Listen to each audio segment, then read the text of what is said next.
Honourable members, I name the Honourable Paul Béranger earlier for his grossly disorderly behaviour, for uttering the words "Sewage" to the address of the Prime Minister, and when requested by the Chair to withdraw same and to apologise, the Honourable member disregarded the authority of the Chair and uttered the word "Sewage" to the address of the Chair.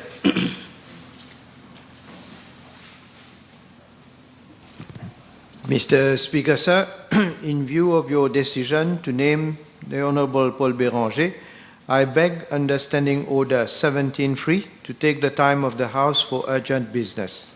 Seconded. The question is that the Honourable Prime Minister be allowed under Standing Order 17.3 to take the time of the House for urgent business. Those in favour say aye, those against say no. Aye. The ayes have it. Mr. Speaker, sir, having obtained your permission, I beg to move under Standing Order 29.1 to present a motion without notice. Seconded. The question is that the Honourable Prime Minister be allowed under Standing Order 29.1 to move a motion without notice. Those in favour say aye, those against say no. Aye. The ayes have it.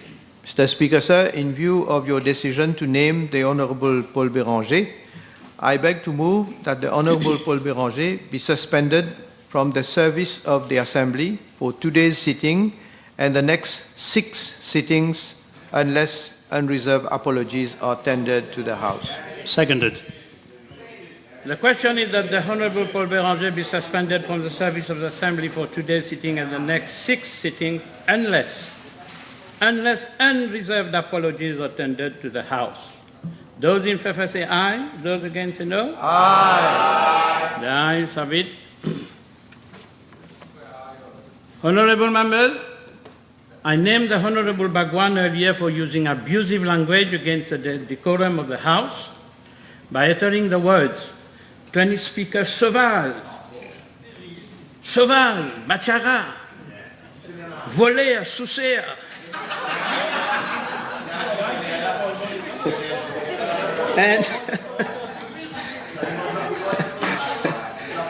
And for willfully obstructing the proceedings of the Assembly and for disregarding the authority of the Chair. Mr. Speaker, sir, in view of your decision to name the Honourable Bagwan, I beg under Standing Order 17.3 to take the time of the House for urgent business. Seconded. The question is that the Honourable Prime Minister be allowed under Standing Order 17.3 to take the time of the House for urgent business. Those in favour say aye, those against say no. Aye. The ayes have it. Mr. Speaker, sir, having obtained your permission, I beg to move under Standing Order 29.1 to present a motion without notice. I second. The question is that the Honourable Prime Minister be allowed under Standing Order 729.1 to move a motion without notice. Those in favour say aye, those against say no. Aye. The ayes have it. Mr. Speaker, sir, in view of your decision to name the Honourable Bagwan, I beg to move that the Honourable Bagwan be suspended from the service of the Assembly for today's sitting and the next 6 sittings unless unreserved apologies are tendered to the House. Seconded. The question is that the Honourable Bagwan be suspended from the services of the Assembly for today's sitting and the next 6 sittings unless unreserved apologies are tendered to the House. Those in favour say aye, those against say no. Aye. The ayes have it.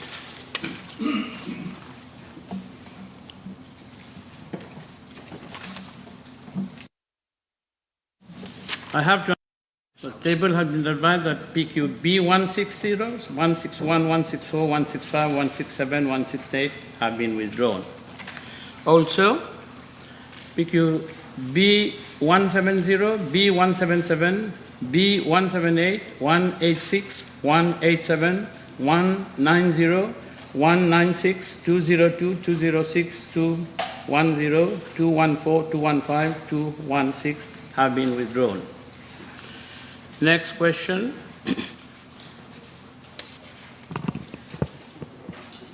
B169. Merci. Mr. Speaker, sir, I am informed by the Child Development Unit of my ministry that minor MB was placed at the Cœur Immaculé de Marie Nursery since the 30th of January 2020. I wish to inform the House that given the health and physical conditions of the minor and the length he had been staying thereat, where he got acquainted with the caregivers, the Ministry had considered it in his best interest to continue with the present arrangement at the shelter. However, my Ministry has concurrently been trying to identify other shelters which would be able to provide appropriate care to the child in view of his very specific health requirements. Unfortunately, same was unsuccessful, due to the fact that the only appropriate shelter, that is l'Association pour les handicapés de Malherbe, to accommodate the minor was then operating at full capacity. Mr. Speaker, sir, excuse me. On the 23rd of January this year, minor MB was admitted at Victoria Hospital for treatment and was discharged on the 28th of March 2024. Fortunately, prior to his discharge, that is on the 22nd of March 2024, the shelter, l'Association pour les handicapés de Malherbe, confirmed that it would be able to accommodate the child. Mr. Speaker, sir, shifting of a minor permanently from one place to another cannot be done haphazardly, since this may affect the minor's psychological condition with regard to his behavior, and prior to any change of environment, there is a preparedness plan which is developed regarding the mental status of the child as well as his medical condition. Moreover, officers of my Ministry have to work with the shelter manager so that the latter is fully briefed on the needs and the rights of the child, and finding out how to best accompany the shelter with a view of arranging for appropriate support to the child, again, based on the specific condition of the child. For this particular case, the caregiver to whom the supervision and care of the child is to be assigned has to be identified for bonding purposes. Additionally, Mr. Speaker, sir, my Ministry must be in a position to submit a convincing report to the Magistrate of the Children's Court, whose prerogative is to agree to the request to shift the child from one shelter to the other.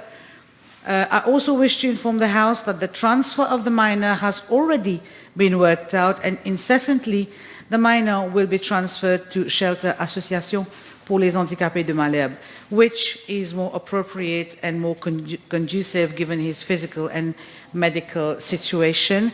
I also wish to emphasize on the fact that cases are specific and are dealt with as per their specificities based on the best interest assessment of the child in line with the Children's Act of 2020. Je vous remercie, Monsieur le Président. Monsieur le Président, ce ministère a l'obligation de trouver un abri pour cet enfant. C'est sa responsabilité. No, you're making a speech. La ministre... I am on my feet. You stop when I talk. Okay. No problem. Don't make any speech. You have right for a supplementary question. I have given you the right. You put your supplementary question directly. What is your question? What do you want to know? Just wait, Mr. Speaker, I'm coming. La ministre pourrait-elle expliquer pourquoi son ministère a été incapable de le faire pendant 1 an et qu'elle puisse au moins aujourd'hui reconnaître son échec sur ce dossier? You cannot ask a minister, read the standing orders, read the scheme. You cannot ask a minister to recognize the failure of these. This is invention. So, first part of your question, I allow. Minister, reply. Mr. Speaker, sir, I have actually answered in my original reply, but I will indulge the honourable member. Mr. Speaker, sir, this is a child who unfortunately suffers from cerebral palsy. Maybe the honourable member is not well versed with this condition, which is which is one of the most, if not the most, common motor disability in childhood. And in the case of minor MB, unfortunately, it is related to brain damage that possibly could have happened before or during birth. it is called congenital cerebral palsy, which you're saying that she's saying she's well versed with. Mr. Speaker, sir, this child was removed from a situation of distress all the way in 2017.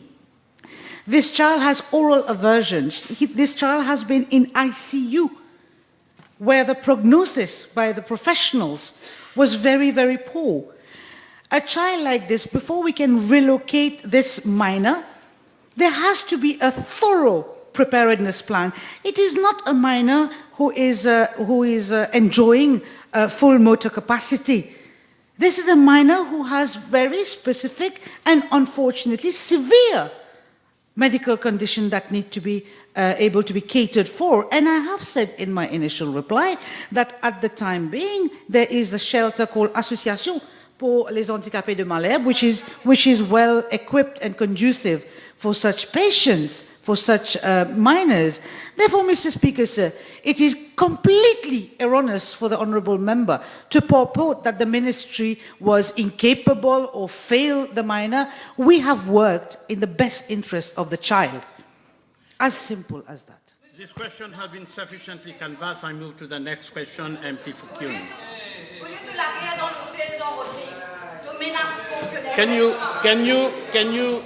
Can you withdraw from the chamber? Withdraw from the chamber.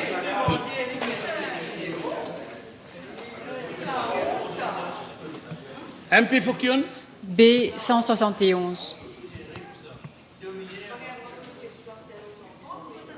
Mr. Speaker, sir, I am informed by the Central Water Authority that the authority has an island-wide potable water distribution network of a total length of 5,246 kilometers. The existing network of pipelines consists of polyethylene, ductile iron, asbestos cement, cast iron, galvanized iron, steel, and polyvinyl chloride pipes. Some 1,135 kilometers of the network is made of asbestos cement, AC pipes. This network in many regions is old with inadequate carrying capacity and requires replacement. The Central Water Authority has identified in the first instance around 500 kilometers of the most critical pipes across all 6 water supply zones that need to be replaced as a matter of priority due to their age, pipe history, and significant leaks detected, and this includes asbestos cement pipes. Mr. Speaker, sir, I am informed that the Central Water Authority is pursuing its pipe replacement program with a view to improving water supply across the island. It is worth highlighting that since 2019, funding to the tune of more than 3.4 billion has been provided by government for pipe laying and replacement projects. Mr. Speaker, sir, for this current financial year, that is 2023-2024 alone, an amount of 900 million rupees has been made available by government for replacement of old and defective pipes. The Central Water Authority has been carrying out these projects both in-house and through outsourced services of contractors. With regard to Part A of the question, I am informed by the Central Water Authority that some 144.2 kilometers of asbestos concrete pipes have been replaced since 2019 at the following locations: Plaine-Magnan, Pérébert, Coromandel, Gros-Caillou, Cano, Rochebois, Cité-Martial, Plaine-Verte, Rivière-du-Rempart, Pointe-des-Lascars, Alma, L'Avenir, Malinga, Trois-Boutiques, Salazie, Rosil, L'Aventure, Bon-Accueil, Plaine-des-Roches, Bois-Mong, and Poste-Lafayette. Another 20.3 kilometers of asbestos cement pipes are being replaced under ongoing contracts at L'Escalier, Maillebout, Saint-Julien-d'Otman, Ficanflac, and Sainte-Croix. As for part B of the question, the Central Water Authority has identified a total length of 300 kilometers of asbestos cement pipes to be renewed in the coming years in all the 6 water supply zones. Mr. Speaker, sir, regarding part C of the question, I am informed by the Ministry of Health and Wellness that the World Health Organization has published in 2021 a report entitled Asbestos in Drinking Water Background Document for Development of WHO Guidelines for Drinking Water Quality. In the report, it is stated that, and I quote, asbestos was historically used in a large number of construction materials, including asbestos cement, AC pipes carrying drinking water. Although these would be replaced at the end of their operational life, many hundreds and possibly thousands of kilometers of asbestos cement pipes are likely to remain in use globally as a result of the longevity of asbestos products and the risk management advice to keep products in place where possible to reduce health risks associated with removal. End of quote. The report further goes on to state that, and I quote, although the data on adverse effects following ingestion are less clear, the overall weight of evidence from available epidemiology and animal studies does not suggest an increased risk of cancer following ingestion of asbestos in drinking water. Epidemiological studies have evaluated the correlation between asbestos exposure via drinking water and incidence of cancers of the stomach and gastrointestinal tract. The results are inconclusive, with some studies suggesting a weak positive correlation and others finding no evidence of correlation. End of quote. According to the WHO report based on the above, it is not considered appropriate or necessary to establish a guideline value for asbestos fibers in drinking water. Furthermore, epidemiological studies have a number of limitations that would preclude their use for deriving a guideline value. However, in view of the uncertainties and limitations of the data, it is appropriate to minimize the concentrations of asbestos fibers in drinking water as far as practical. Mr. Speaker, sir, although there is no consistent evidence for health effects from exposure to asbestos via drinking water according to WHO, the government, as I indicated earlier in my reply, is implementing and accelerating its pipe replacement program, including replacement of asbestos cement pipes across the island. I thank you, Mr. Speaker. Compte tenu des incertitudes et en l'absence de données conclusives concernant la consommation de l'amiante, mais avec la certitude que de respirer de l'amiante est cancérigène, l'honorable ministre ne pense-t-il pas que de jouer la carte de la prudence serait plus sage, et quand il y a encore 300 km de tuyaux en amiante fonctionnels, surtout dans le cas qu'il s'avère que de consommer de l'amiante représente un danger pour la santé humaine. Et est-ce qu'il pense qu'il doit remplacer au plus vite tous les tuyaux en amiante et que ça devienne une priorité absolue? Mr. Speaker, sir, in my reply, I have extensively elaborated our plan for replacing pipes across the island. Secondly, I have also referred to a report from WHO. In fact, Mr. Speaker, sir, I can say that during the past years, we've replaced some 281 kilometers of pipes in the country, including asbestos cement pipes. And I said that for this year, we have earmarked some 900 million rupees to be implemented for the replacement of old pipes, including AC pipes, and that we have over the years a budget of 3.4 billion rupees. This is accelerating from government in terms of replacing old pipes, including AC pipes. Lorsque les tuyaux en amiante sont endommagés et qu'il y a des fuites, ou lorsque les tuyaux en amiante sont remplacés, le ministre peut-il nous dire s'il y a des risques, des dangers pour la santé des habitants des environs quand l'amiante est libérée dans l'air? Si oui, quelles sont les précautions prises afin de protéger la population? This is an extensive question, Mr. Speaker, sir. The risks are there, but I understand that whether it be workers from the CWA or contractors implementing those projects, there is a protocol that has to be followed.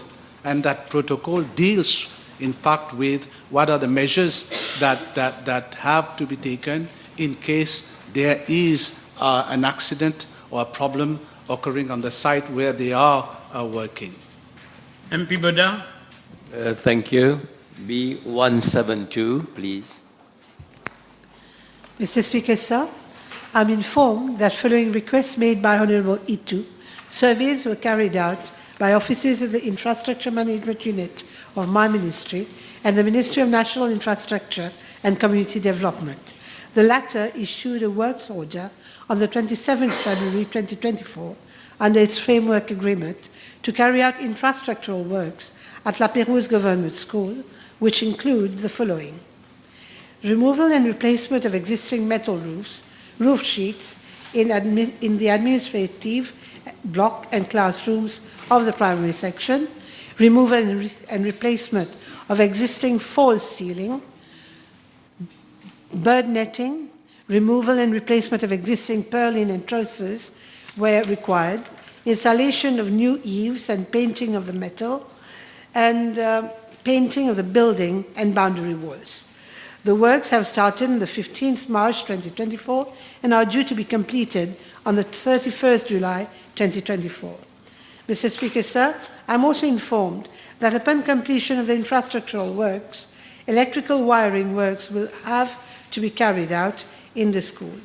The works are expected to start in August 2024 and to be completed in November 2024.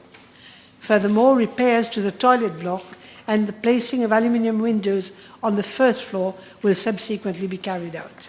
Mr. Speaker, sir, pupils at La Pérouse Government School would not be attending schools there, and arrangements have been made to relocate them to the Phoenix Government School pending completion of works. Thank the Honourable Vice Prime Minister for her answer.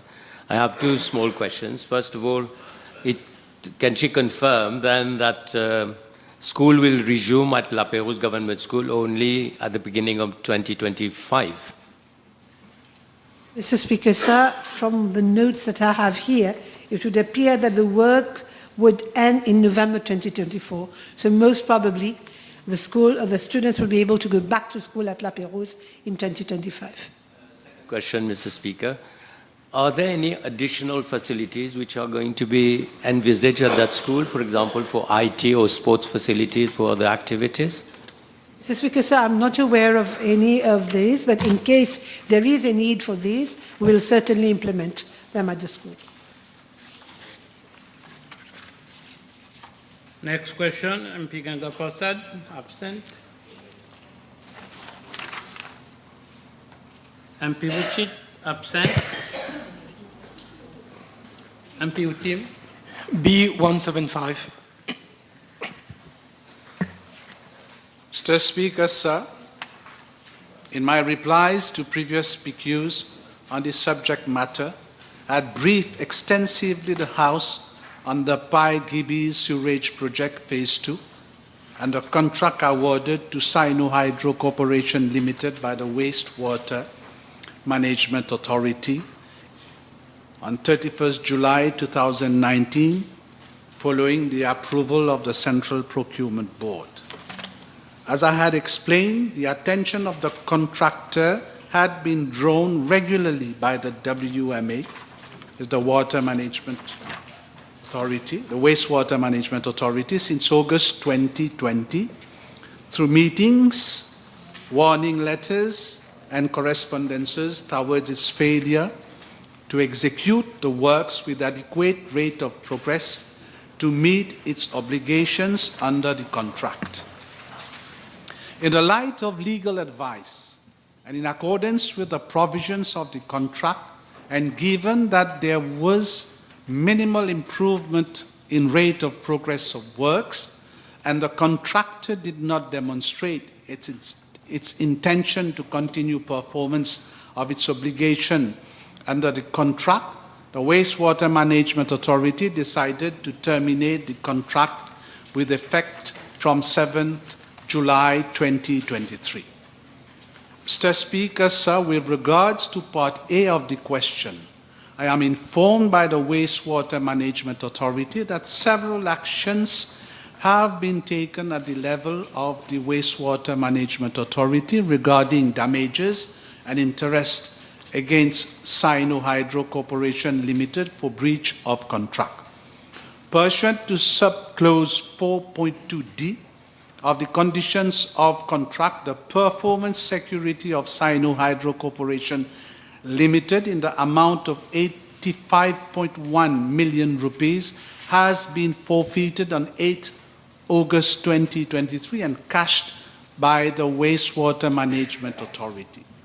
Secondly, in line with Section 35 of the Public Procurement Act 2006, the Wastewater Management Authority has, on 7th August 2023, excluded the contractor to participate in any procurement exercise initiated by the Wastewater Management Authority for a period of 6 months.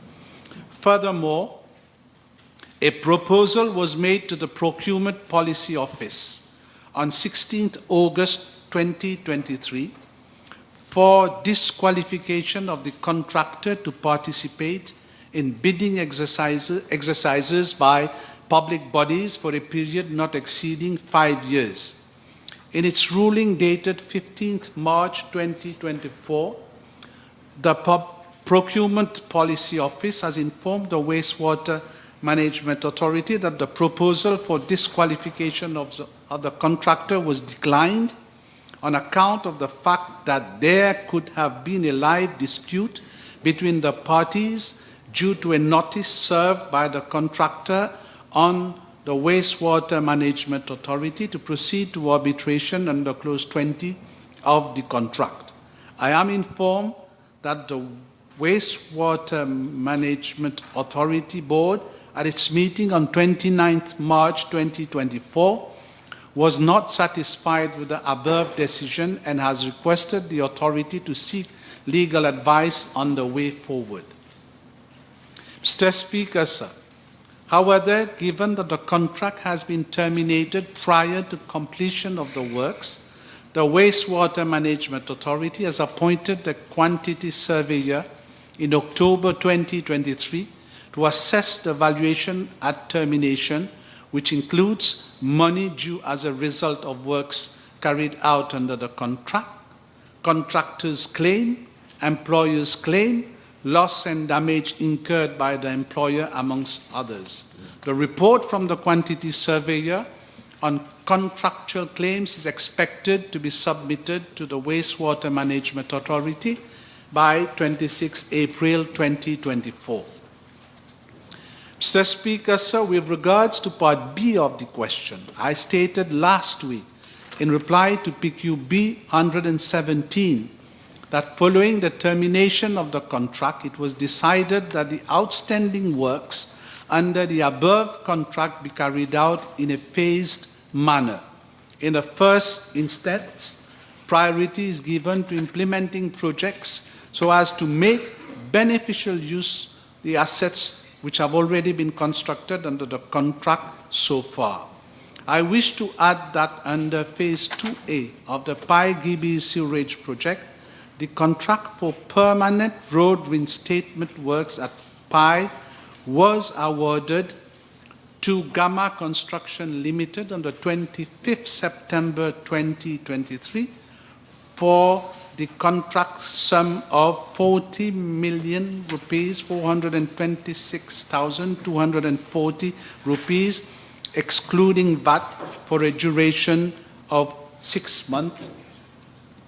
The contract catered for the permanent restatement of roads in Pai, whereby sewage and water supply works had been carried out. Works have been substantially completed. All of the 11 kilometers of permanent reinstatement have already been carried out along Morcellement-le-Roc, Morcellement-Raffray, Les Guibis, Anse-Courtois, and Claude de Lettres. As already stated last week, again in my reply to PQ B117, bids for the implementation of Phase 3 and Phase 4 of the project have been launched and are at evaluation stage at the Central Procurement Board. Phase 3 concerns the construction of trunk sewer reticulation network and CWA connection works in Morcellement-le-Roc and along Saint-Louis Stream, and expected to be of a duration of 36 months. Invitation for bids for open national bidding was launched on 24th November 2023 with closing date of 20th February 2024, following approval of the Central Procurement Board. Evaluation of bids is ongoing at the Central Procurement Board. Mr. Speaker, sir, for Phase 4 of the Pai-Gibi sewage networks, which relates to the implementation of a framework agreement for the design and construction of house connections in the regions of Pai, invitation for bids for open national bidding was launched on the 28th December 2023 with closing date of 19th February 2024, following approval of the Central Procurement Board. The evaluation is ongoing at the level of the Central Procurement Board. The contract is of a duration of 24 months and will cater for house connection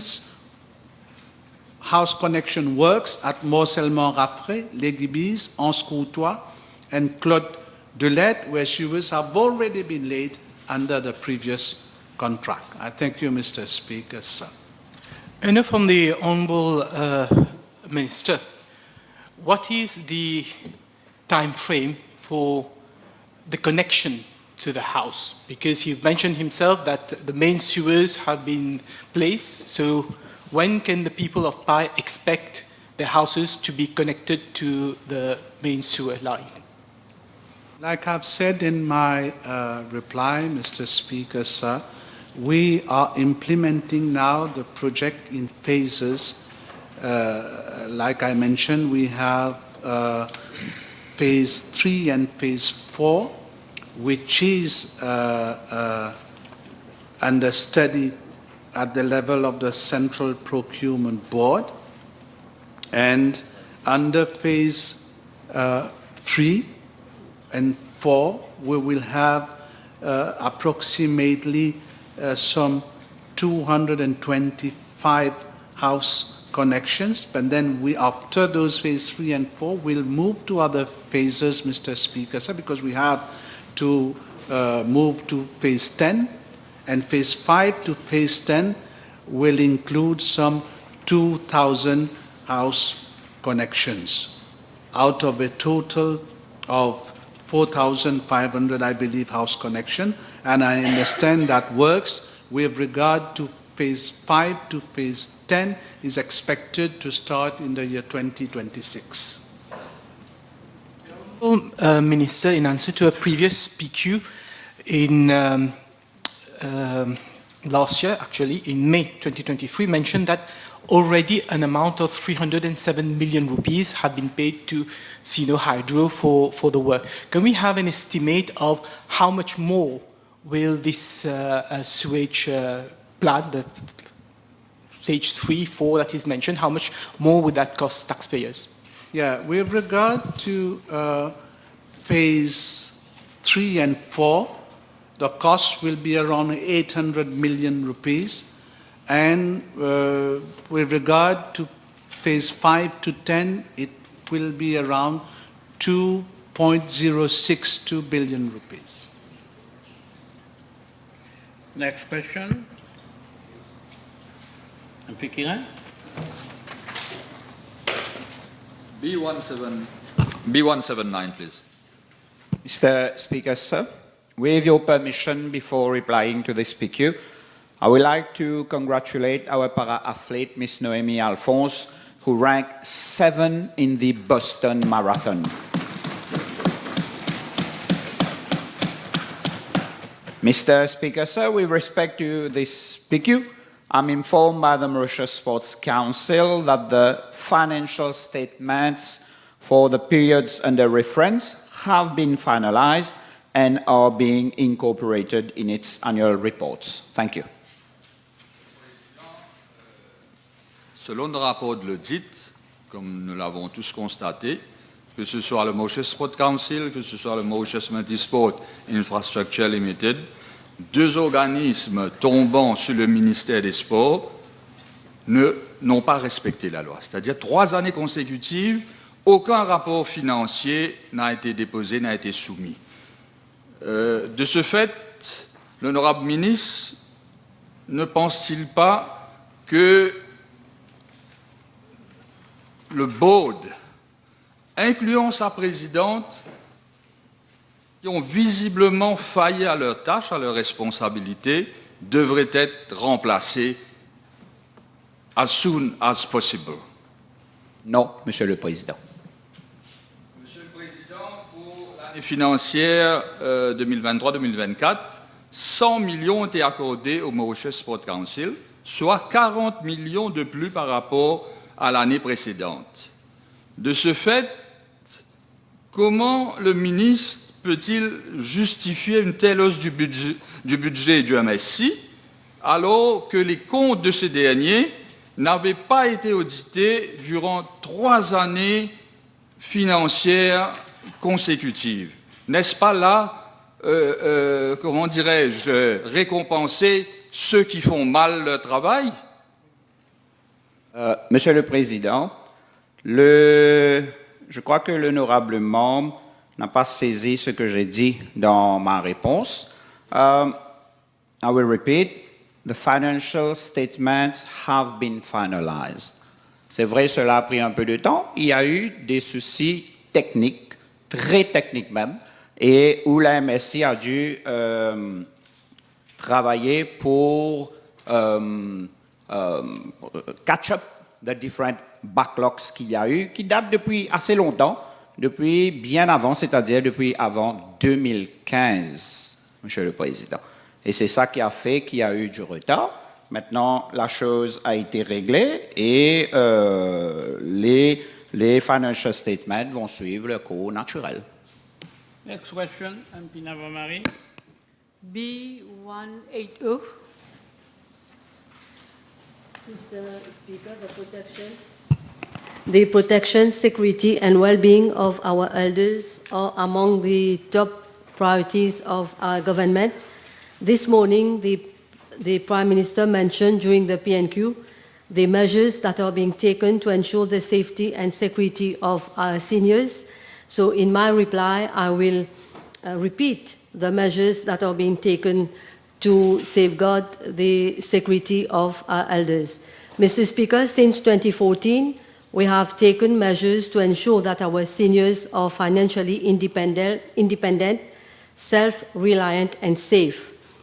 Allow me to highlight a few measures taken by my ministry to ensure their well-being.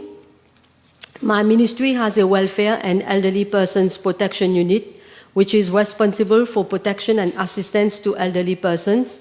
The said unit is established under the Protection of Elderly Persons Act 2005. The officers of the unit make regular visits to the 23 charitable institutions and 54 private homes to ensure the security of the elderly residing there.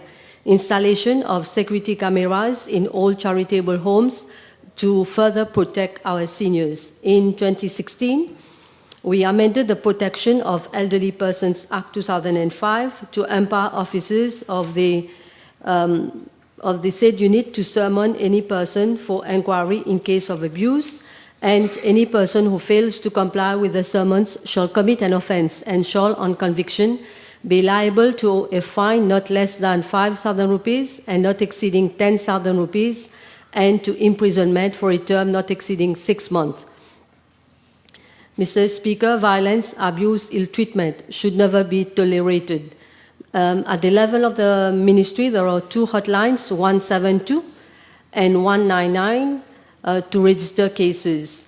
The mobile application, Sécurité, launched on 1st October 2022, can be downloaded on smartphones, aims at providing better and more efficient protection to senior citizens. So if an elderly person feels that his life is in danger, he just have to click on the panic button to alert the police and my ministry. The nearest police station will intervene and provide support to the elderly person. Awareness campaigns are carried out for the year by police officers in community and social centers, residential care homes, and women's centers to ensure that elders take all the necessary precautions to protect themselves, especially if they live alone. Police conduct handhold operation on a regular basis whereby police officers visit the elders, especially those living alone, to provide support and ensure their safety and security. Mr. Speaker, we all know that seniors are particularly vulnerable to abuse and violence. I'm personally very concerned with the cases of violence committed against our seniors. At the level of my ministry, as I have said, immediate actions are taken once there is reporting. Senior citizens, in case of emergency, are being taken to the hospital for treatment by the police. Where necessary, arrangements are made for the victims to be admitted in a charitable institution or residential care home or at the place of a next of kin upon their consent. Regular visits to the victims are carried out by officers of my ministry to ensure that they are living in a safe environment. Where necessary, victims are referred to the Ministry of Gender Equality and Family Welfare for psychological support, counseling, and mediation. I wish to inform the House that it is an offence to commit any act of abuse on an elderly person under Section 11 of the Protection of Elderly Persons Act 2005. The offender shall, on conviction, be liable to a fine not exceeding 50,000 rupees and to imprisonment for a term not exceeding 2 years. Mr. Speaker, most elder abuse is intrafamilial and intergenerational, with mothers or fathers being the subject of abuse by children or grandchildren and or a member of the family. Where offenders or family members, the victim refrains from reporting the matter to the police or to my ministry. Even if the victim has reported the matter, he tends to withdraw the case and forgive the offender. We urge senior citizens to come forward and denounce the perpetrators so that proper actions can be taken. It is important to highlight that cases of violence where a person, including an elderly person, is severely injured or passed away are prosecuted under the Criminal Code Act. The Criminal Code Act already provides for tough penalties. In cases of manslaughter and murder, for instance, the offender can even undergo penal servitude for life or up to 60 years, depending on the facts of the case. So, Mr. Speaker, as you can see, the penalties provided under those laws are quite severe. So it is clear that a thorough and collaborative approach is essential for the protection of our elders.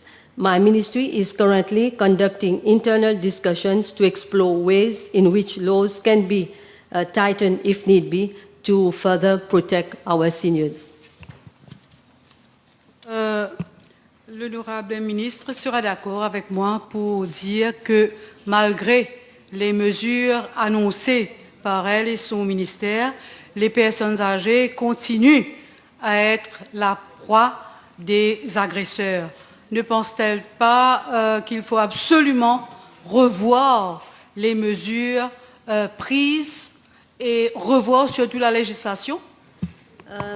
Mr. Speaker, I have been very clear in my reply, but maybe I can add that we all have a responsibility, not only government.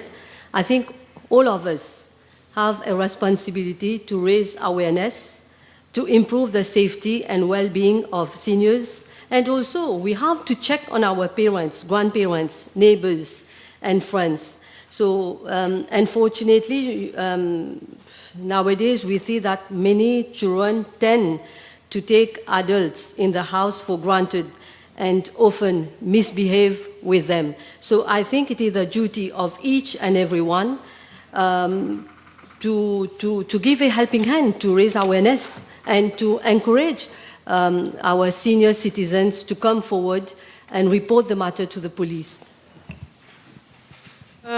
L'honorable ministre a parlé de mesures pour la protection des personnes âgées contre leurs agresseurs en parlant de déclenchement de l'application sécurité.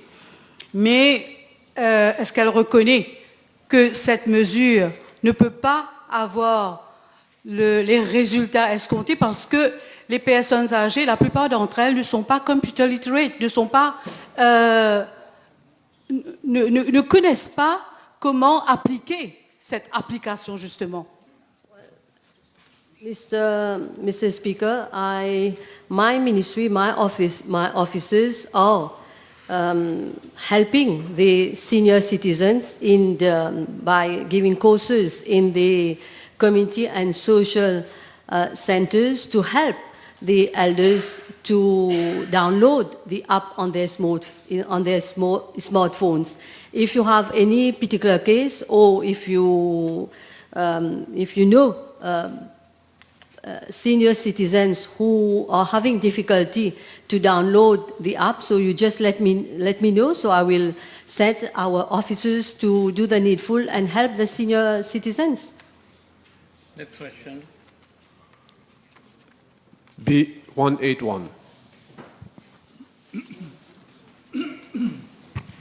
Mr. Speaker, sir, I'm informed by the National Housing Development Company Limited that the building and land use permit for the construction of a multi-purpose hall at Atley Forest Side was obtained on Monday, 15th April 2024.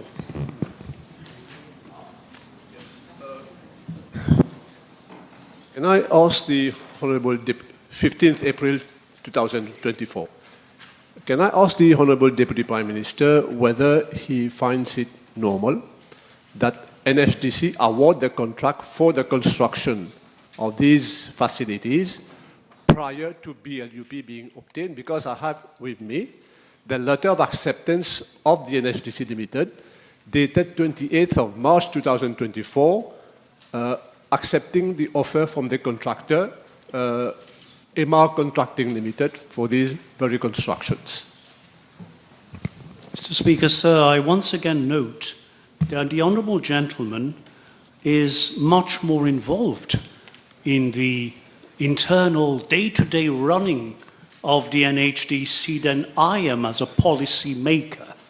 But nonetheless, I have inquired and I'm informed by the NHDC that the award of a contract does not define the contractual start date, and that in the case of fast tracking, and in this case it's a very, very old request from the inhabitants, this is done in parallel, and the contractor will in any event have to submit his program of works, insurance cover, performance security if required, as per the general conditions of contract and the particular conditions of contract prior to setting the contractual start date. I might inform, I would inform the House, if I may, that these NHDC housing estates at Atley in Forest Side, there are two of them, go back nearly 20 years, and there never were, in the old days, common facilities provided to inhabitants. And government is now working as fast as possible to ensure that we respond to such demand. That is okay. But what is of concern here is the contractor has started work before BLUP has been updated yesterday only. Don't you find this, does the Honorable Deputy Prime Minister, doesn't he find this serious a matter? Mr. Speaker, that an entity like NSGC Limited, a government entity, starts construction for facilities before a BLUP is issued by the Municipal City Council of QPIP? Mr. Speaker, this is my constituency, and as far as I'm aware, construction works have not started.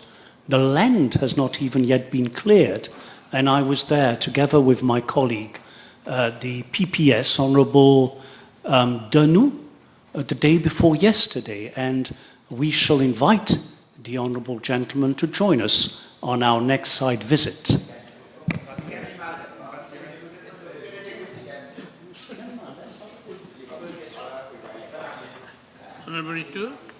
Thank you, Speaker. B182. Thank you.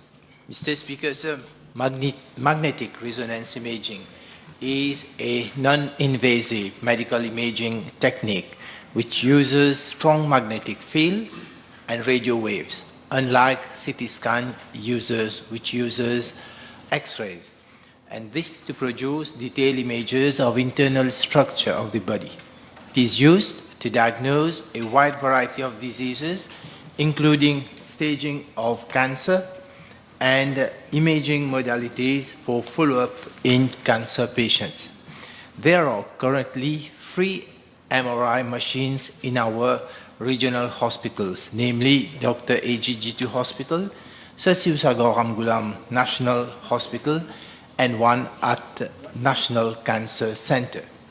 The MRI machine at the National Cancer Center is the latest one acquired at a cost of 90,687,307 rupees, and turnkey works amounting to 2,325,000 rupees, offering additional functions such as cardiac MRI, and is operational since December 2023. With regard to Part B of the question, I'm informed that maintenance protocol for the MRI machine is as follows. For high-tech medical equipment, the contractor is required to maintain the equipment post-warranty period under a maintenance agreement as per the letter of award, that is, general servicing, preventive maintenance, or repair works are undertaken by factory-trained service engineers and technicians. Under warranty period, the equipment is maintained by the contractor, and post-warranty period, the maintenance contract is renewed yearly, subject to satisfactory services provided by the contractor. For MRI machines, preventive maintenance is carried out by the contractor on a quarterly basis each year. The biomedical engineers of the respective regional hospitals ensure that preventive maintenance is carried out as per manufacturer's recommendation, whereby the contractor adhere to the manufacturer's maintenance protocol checklist. Mr. Speaker, sir, the MRI machine at SSRN Hospital is under maintenance contract by Ducré-Lenoir, and maintenance is carried out on a quarterly basis every year, as per manufacturer's recommendations. The MRI equipment at Dr. AGG2 Hospital is maintained by service provider IBL Health Active under labor-only contract on a quarterly basis every year. For New Cancer Center, the MRI machine has been newly acquired and is still under warranty for 1 year with the supplier IBL Health Active. Mr. Speaker, sir, for 2022, a total of 5,119 MRI examinations were performed in public hospitals, whereas for the year 2023, a total of 5,000 949 MRI examinations were performed.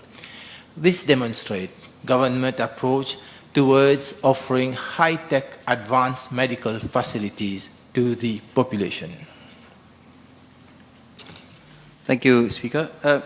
Can the Honourable Minister give explanation to the House as to why the Ministry of Health and Wellness had to resort to private sector for MRI examination? Thank you.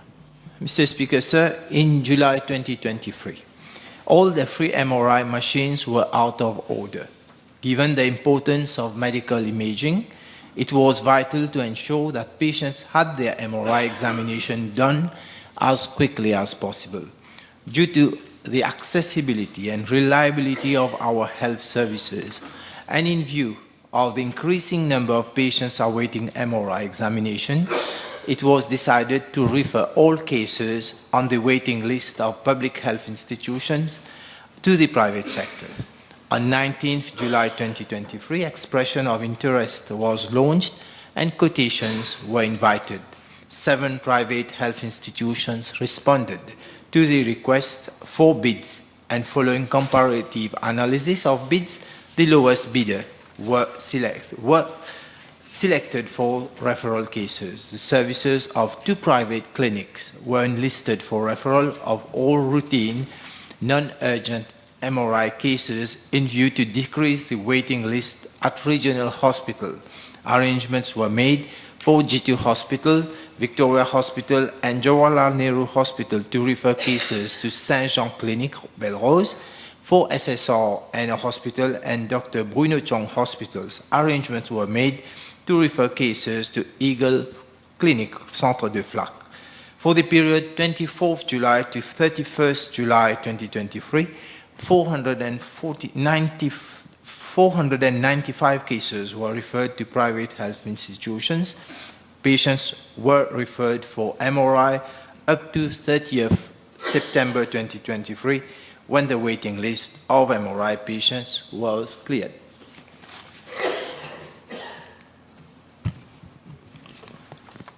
Honourable members, I would be asking the Deputy Chair to take the chair for a while.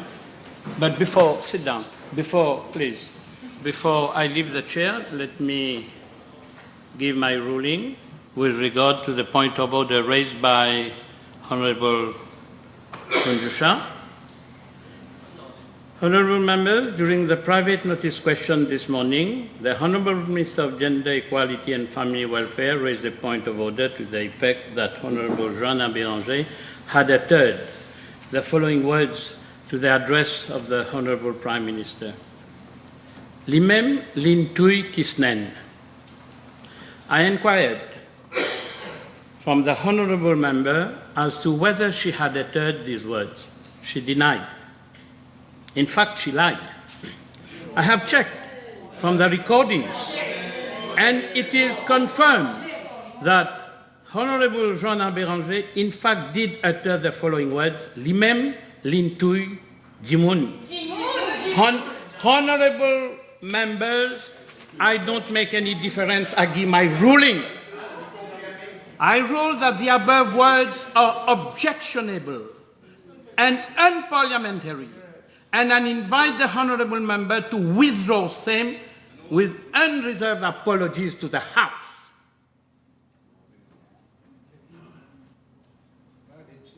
Jimun is not Kisnen. So I'm naming you. How? Honourable members, let me ask the Deputy Speaker to take the chair.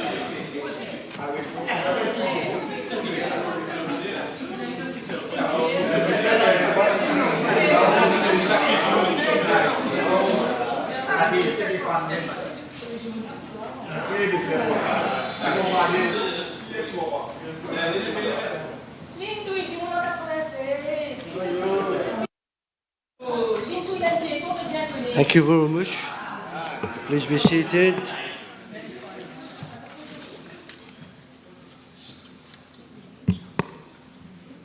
Honorable Richard Duval is not here. Honorable Adila Miamia. B184.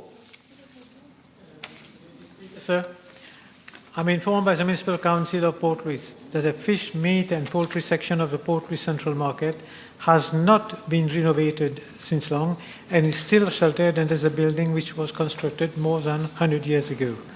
In this context, the Municipal Council of Port Louis intend to upgrade and renovate the fish, meat and poultry section of the Port Louis Central Market. As regard to part A of the question, I'm informed by the Municipal City Council of Port Louis that the fish, meat and poultry section of the market are kept in a clean and hygienic conditions throughout the day, as with the following work being done. Daily collection of refuse at regular interval and after closure of market by a dedicated team. The team comprised of 6 manual grade workers. Refuse collected or conveyed twice daily to the transfer station. After closing of the market, cleaning and flushing by high water pressure is effected daily. And rodent cockroach control is being effected twice weekly through contracted service, and the Council is satisfied with the result.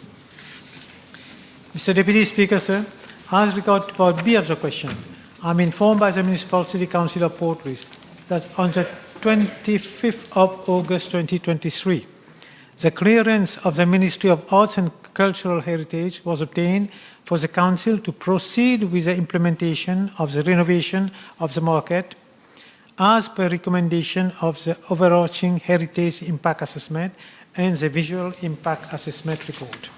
However, the Ministry of Arts and Cultural Heritage also informed that the Municipal City Council of Port Louis has to seek the approval of its planning committee before implementation of this project. In this context, on the 14th of November 2023, the Municipal City Council of Port Louis made a request to the Ministry of Arts and Cultural Heritage for planning clearance. Subsequently, a technical subcommittee was set up at the level of the Ministry of Art and Cultural Heritage to assess the concept design and ensure that it is in compliance with the recommendation of Eco-Africa Environmental Consultant Limited in its final report dated 17th of November 2022, and also with the ECOMOS Technical Review Report dated 29th of July 2023. The technical committee met on the 15th of December 2023 to look into the matter. Additional information was requested from the Municipal City Council of Port Louis, which was submitted on the 16th of February 2024. Due to the complexity of the project, I'm informed that the technical subcommittee is still assessing the plan design submitted. Once the assessment is completed, the recommendation will be submitted to the Apravasigat Management Plan Committee for final consideration. The consultant working on the project has already been instructed to integrate the recommendation of the overarching Heritage Impact Assessment and the Visual Impact Assessment report in the project and finalize the bill of quantities accordingly. Thereafter, financial clearance would be sought prior to submission of the draft set of bidding document to the Central Procurement Board for vetting. The bid will be invited once approval of the Central Procurement Board is obtained. In the event of a successful bidder is found, the latter would be allocated 540 days to implement the project.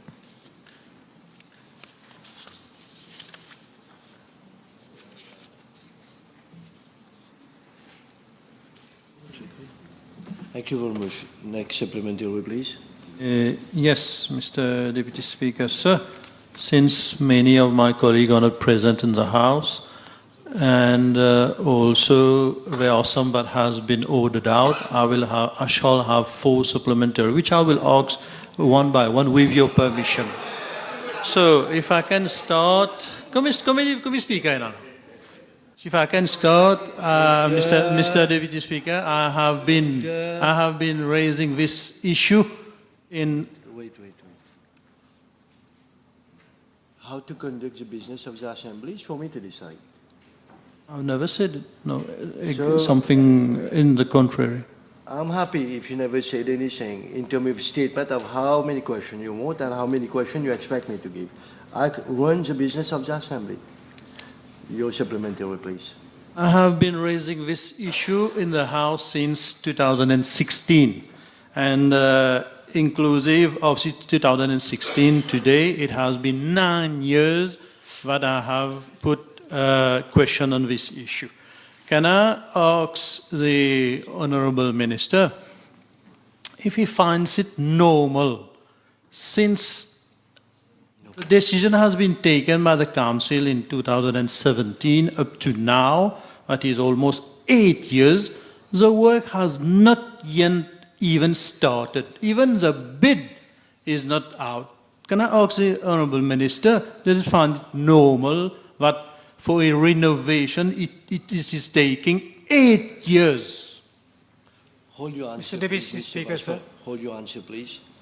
I'm made to understand that early on, whilst Mr. Speaker was in the chair, he apparently named Honourable Joanna Béranger.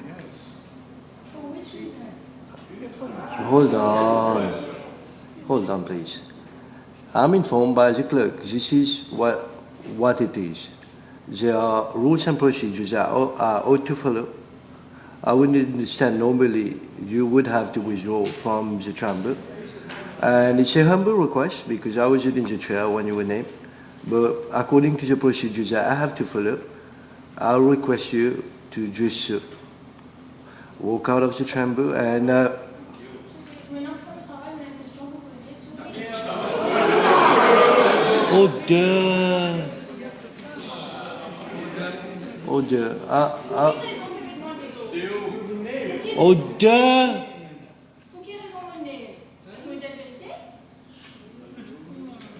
One second. I haven't recognized you. There are procedures which I haven't made up myself.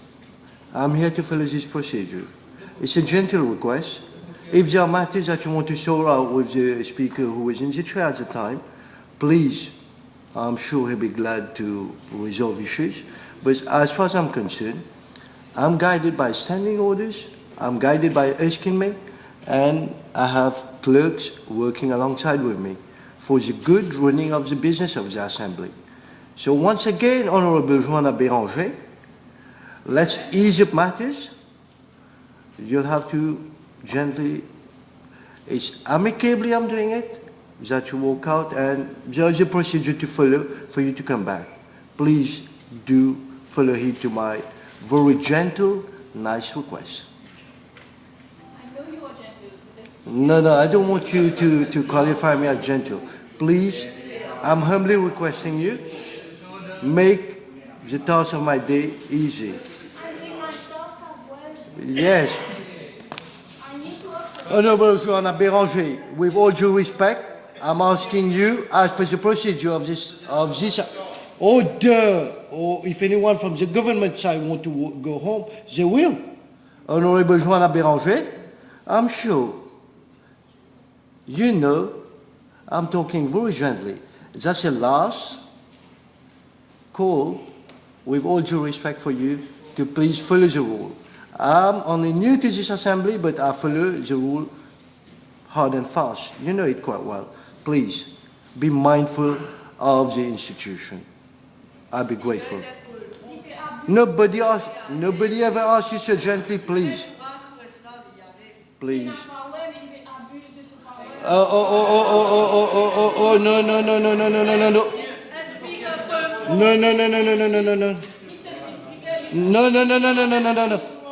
Gently, do you want me to break up the Assembly? Your friend is having a question.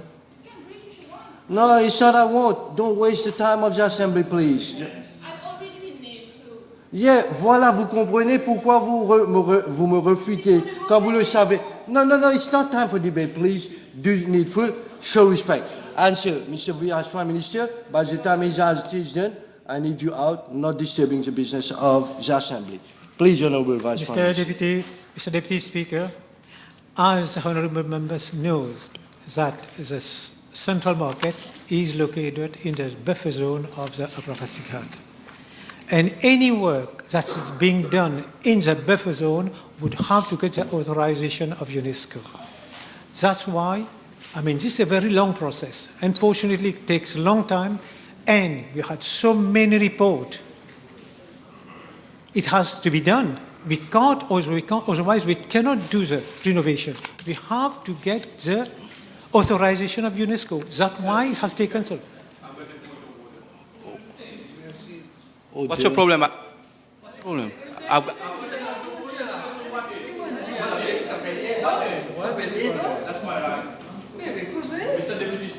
One second.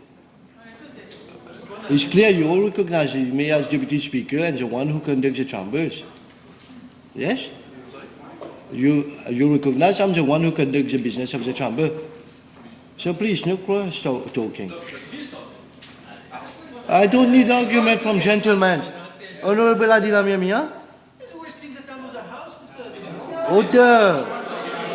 Order from both sides. I'll take the point of order after the answer. I'm sure you don't want to take some from fresh air. Honorable Vice Prime Minister, I'll take it in a little bit. As I've just said, Mr. Deputy Speaker, sir, this project has taken a long time. I'm aware of that. It has taken a long time, but I mean, we have to follow the procedures. That's what has taken such a long time. And now we have got the report. It is at the planning committee level, and I have to wait for that report. I cannot act without getting the result of this report. That's why, of this committee. That's why it's taking such a long time. Thank you very much. You have more supplementary? Thank you, Mr. Deputy Speaker. In his reply, the Honourable Minister mentioned that the market is not in an unhygienic condition. May I refer him to PQ B736, where the then Minister stated in the House, following an adverse report from the Ministry of Health and Quality of Life regarding poor sanitary condition at the poultry, meat and fish section market, it was decided to renovate the market. Can I ask the Honourable Minister if he is aware of this report and if he can table this report? I don't have any of this report.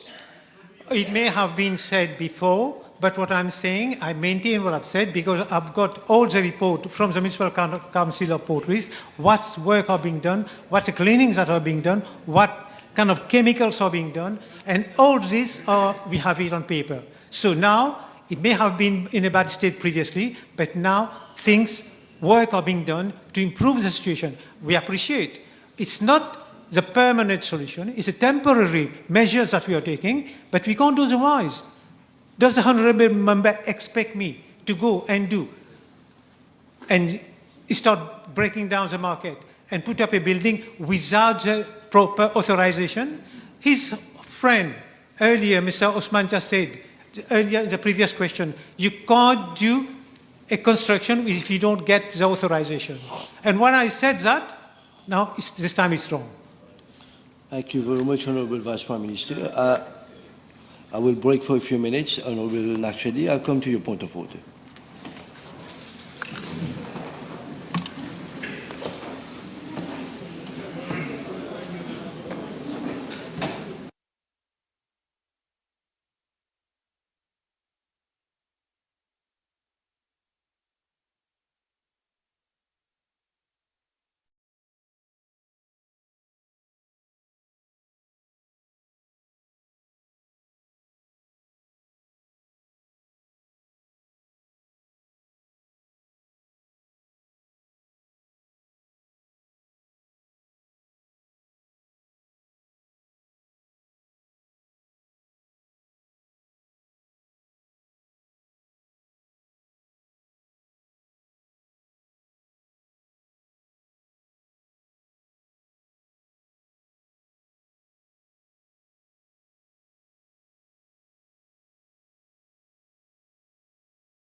Please be seated.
Mr. Speaker, sir, in view of your decision to name the Honourable Joanna Béranger, I beg under Standing Order 17.3 to take the time of the House for urgent business. Seconded. The question is that the Honourable Deputy Prime Minister be allowed under Standing Order 17.3 to take the time of the House for urgent business. Those in favour say aye, those against say no. Aye. Ayes have it. Mr. Speaker, sir, having obtained your permission, I beg to move under Standing Order 29.1 to present a motion without notice. Seconded. Question is that the Honourable Deputy Prime Minister be allowed under Standing Order 29.1 to move a motion without notice. Those in favour say aye, those against say no. Ayes have it. Mr. Speaker, sir, in view of your decision to name the Honourable Joanna Béranger, I beg to move that the Honourable Joanna Béranger be suspended from the service of the Assembly for today's sitting and the next 3 sittings, unless unreserved apologies are tendered to the House. Seconded. The question is that the Honourable Joanna Béranger be suspended from the sitting of the House for today's sitting and the next 3 sittings. Those in favour say aye, those against say no. Aye. Ayes have it.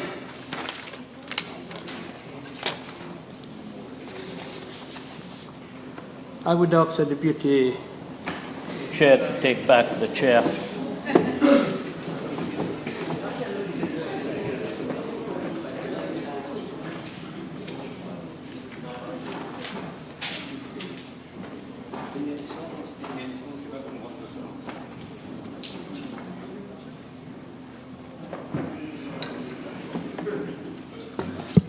Thank you very much. Please be seated. I'll come back to you, but I said I'll come to your point of order. Thank you, Mr. Deputy Speaker. Mr. Deputy Speaker, sir, a few moments earlier, I heard Honorable Navarre uttering the word "do not any speaker poltron," which I think is not parliamentary. Order. Did you, Honorable Navarre, say so? Yes. Yes, would you withdraw the word, please? No. All right. All right. He is indeed a poltron. Honorable Navarre, should order, please. Honorable Navarre. Honorable Navarre. No. Don't do this, please. Be respectful. I'll humbly once again ask you to withdraw the word because it's unparliamentary by the standing orders. All right. Thank you very much. Have a good day. And thank you. So we're good. Honorable Amiamia with your last supplementary. Yes, Mr. Speaker, sir. Order. When the project was earmarked, was approved rather by the Council of Port Louis, an amount of 90 million rupees was earmarked in the financial year 2018 and 19. Therefore, can I ask the Honourable Minister, after so many years that has lapsed, whether there is a revised estimate for the project? Mr. Speaker, sir, as I've just said, we are waiting to hear from the technical committee. Once we get all the papers from the technical committee, we'll have to get the costing worked out, reworked again, because that was work about 90 million was about 5 years ago. This has to be reworked, and then once we get the cost estimate, we'll go to finance to get the money to do the project. Thank you very much, Vice Prime Minister. Honourable Dula, please. B185. Mr. Deputy Speaker, sir, the existing main roads in the south of the island, namely A9, B8, B9, and B10 roads, pass through several highly built-up villages such as Trois-Boutiques, L'Escalier, Rivière-des-Anguilles, Saint-Aubin, Souillac, and Suriname. The intermittent poor geometry of these existing roads, coupled with the high friction from the abutting developments and the existing linkages, give rise to higher vehicle operating costs, longer travel times, and prone to accidents. It should be highlighted that several roads in the southern part of the country are characterized by scenic views with mature trees on both sides, such as on A9 road from Britannia to Tayac, and on both sides of B8 road from Batimaré to Rivière-des-Anguilles, as well as from L'Escalier after La Sourdine Bridge. The presence of these green tunnel and ribbon developments constitute significant challenges for the widening and upgrading of the A9 and B8 roads to international standards. Furthermore, it is expected that the development of future smart cities at Montrésor, Le Bouchon, and Saint-Félix would generate further traffic towards the south. Mr. Deputy Speaker, sir, to address these issues, the Road Development Authority is contemplating the construction of a motorway in the south, namely the motorway M5, which will bypass the highly built-up villages, thereby reducing travel time and operating costs. Additionally, it will enhance connectivity among the rural areas, fostering economic and tourism activities. More importantly, it will also provide riding comfort and road safety, ultimately reducing the risk of accidents. In this context, in October 2022, the services of a consultant, namely Lux Consult Mauritius Limited, were retained to prepare a feasibility study for motorway M5. Mr. Deputy Speaker, sir, I am informed that the study has been completed in April 2023, and the consultant has proposed an alignment for the motorway M5 extending over a length approximately 25 kilometers, which will link the SSR International Airport to Chemin-Grenier, B10 Road, thereby bypassing the villages of Trois-Boutiques, L'Escalier, Rivière-des-Anguilles, Saint-Aubin, Souillac, and Suriname. Mr. Deputy Speaker, sir, the scope of works will comprise entirely the following. Firstly, a single carriageway with 2 meters shoulders on both sides and a 2.8 meters wide cycle track, construction of 15 bridges, construction of overpasses and underpasses to maintain mobility for existing agricultural activities, construction of drainage structures including box culverts, provision of solar street lighting, provision of road marking, road safety equipment and road furnitures, and landscaping works including planting of trees.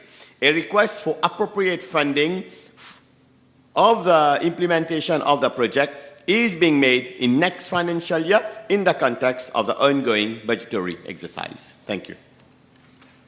Thank you, Mr. Deputy Speaker. Sir, can the Minister inform the House where matters stand with regards to land acquisition on the proposed stretch? Mr. Deputy Speaker, sir, as I said, the consultant has already provided us with a feasibility study and an alignment. And as soon as financial clearance will be obtained, the land acquisition procedures will be initiated accordingly. Thank you, Mr. Deputy Speaker. So can the Minister inform the House whether the M5 motorway will be constructed at one go? Mr. Deputy Speaker, sir, you realize the magnitude of the project. and which will also involve very high costs. Therefore, it is being envisaged to implement in some phases. The priority of construction would be complementary to the development of the smart cities and the road decongestion program in general. The first phase will start from SSR Airport to connect to Karo-Enouf. A budget proposal has been requested by RDA for the next financial year. Thirdly, the proposed first phase will comprise a dual carriageway of a length of approximately 800 meters, including a cycle lane. And of course, we will proceed with the project as and when fund is made available. Thank you. Honourable members, the table has been advised that PQB 22.4 will be replied by Honourable Minister of Information Technology, Communication and Innovation. Next question, Honourable Dr. Omia.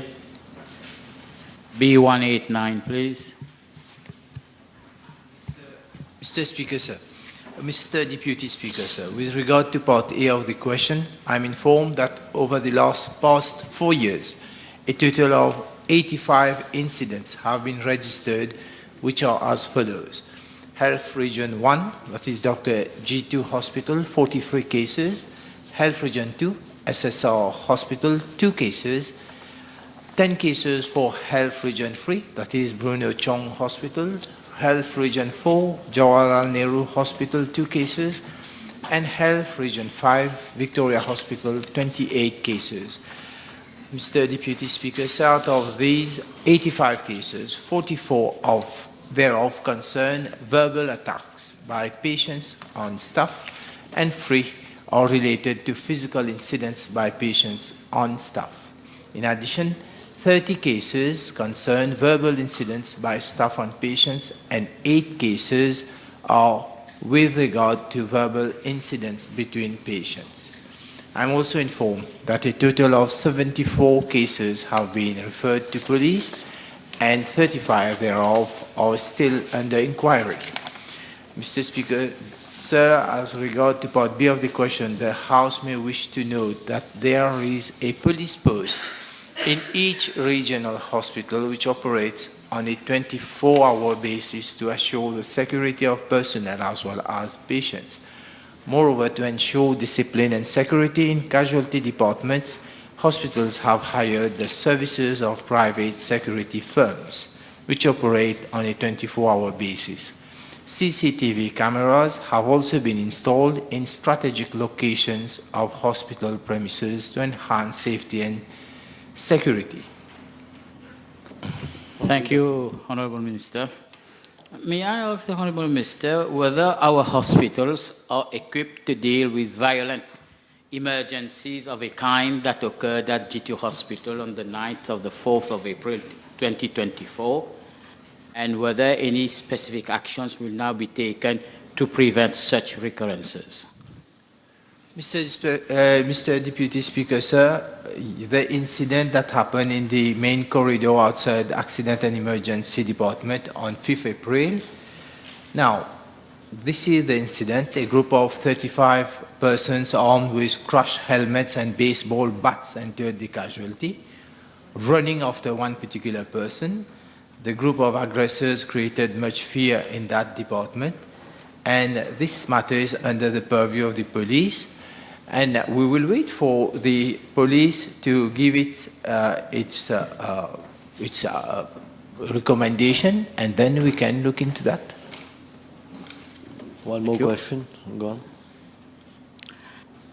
So, Honourable Minister, whether, in view that obviously there was some form of failure from the private security guard that handle security, particularly on that event, will you consider having trained security personnel, particularly in healthcare environment, in casualty and outpatient departments, to ensure the safety and the well-being of those who work and attend there?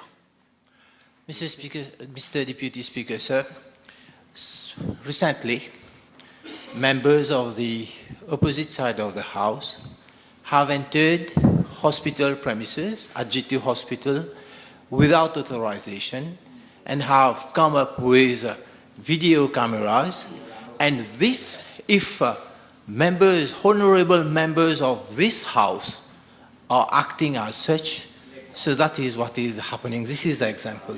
That's my reply. Okay, next question. Honorable David is not here. Honorable Yutin. B192. Minister Bola.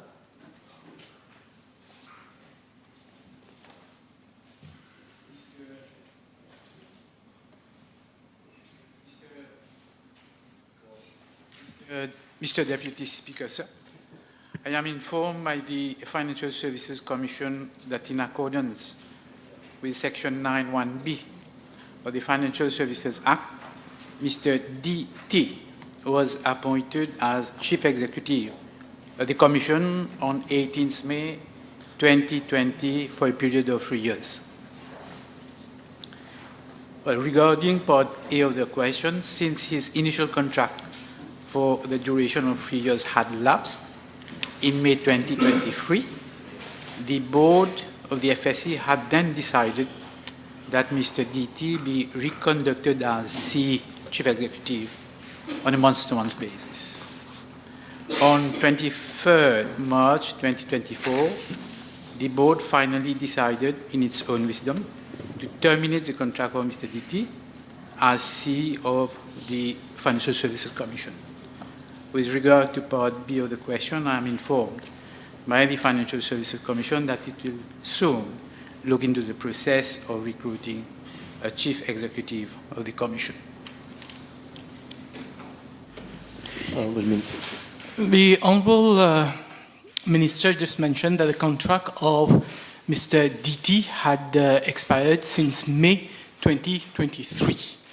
As Minister of Good Governance, does he find it normal that the contract of such a senior post be renewed on a monthly basis for almost 1 year? I don't see it as abnormal as well. Yes. From the Honourable Minister, whether with respect to the appointment of the new Chief Executive, will there be a call for application from international candidates as well, or just will it be restricted to local candidacy? The board will take a decision on that issue. Has the board intimated to you whether there is a time frame within which the board intend to appoint this new Chief Executive? As of now, no. Honorable Ito, please. Thank you, Deputy Speaker. B193. Thank you. Mr. Deputy Speaker, sir, in my reply to Parliamentary question B599 at the sitting of 23rd May 2023, I informed the House that the construction of drains at Malakoff is being implemented in 2 phases. I also highlighted that 75% of the works relating to the first phase of the project, which was undertaken by the National Development Unit, were completed. I'm now pleased to confirm that the works for this phase 1 of the project were effectively completed on 18 October 2023, and I would like to thank the Honourable Member himself for his precious help and the PPS Babli for all the support in making this happen. Mr. Deputy Speaker, sir, with regard to phase 2 of the project, I'm informed by the Land Drainage Authority that its implementation has been entrusted to the Drain Infrastructure Construction Limited. The scope of works for this phase comprises the following, amongst others: construction of about 400 meters long reinforced concrete covered drain of 1.6 meters wide and 1.5 meters deep, and another 500 meters long reinforced concrete covered drain of 2 meters wide and 1.5 meters deep, which will eventually discharge into River Tatamaka, both stretches along Shiva 2 Road. Secondly, construction of about 155 meters long reinforced concrete covered drain of 1.6 meters wide by 1.5 meters deep along Malakoff Avenue. Construction of 2 reinforced concrete culverts along Shiva road, reshaping and reinstatement of about 825 meters of road, and desilting works of River Tatamaka along a stretch of about 200 meters. Mr. Deputy Speaker, sir, I'm informed by the DICL that the first bidding exercise for the construction of drain at Malakoff Phase 2 project was launched on the 12th December 2023 with closing date 29th January 2024. However, unfortunately, no bid was received. I'm informed that a second tender exercise will be launched on 17th of April 2024 in a few days' time, and hopefully a contractor will be appointed by end of June 2024 for implementation of the project. Mr. Deputy Speaker, sir, I'm further informed by the DICL that land acquisition to enable implementation of Phase 2 of the project, and which concern 18 landowners, is ongoing. As at date, 12 landowners have already given right of entry on the respective land, and compulsory acquisition for the remaining 6 plots has already been initiated. Thank you. Thank you, Deputy Speaker. Can we know from the Honourable Minister whether he has information as to how the Phase 1 has fared till now, given the recent flooding and heavy rainfall? Mr. Deputy Speaker, sir, following the recent heavy rainfall recorded, no complaint has been received from the inhabitants in the region of Malakoff Avenue and off Malakoff Road, which therefore confirm that the Phase 1 of the project has been effective. Phase 2 of the project will now aim at mitigating flood events upstream, namely in the region of Sivatu Road and along the cremation ground. Thank you. B194.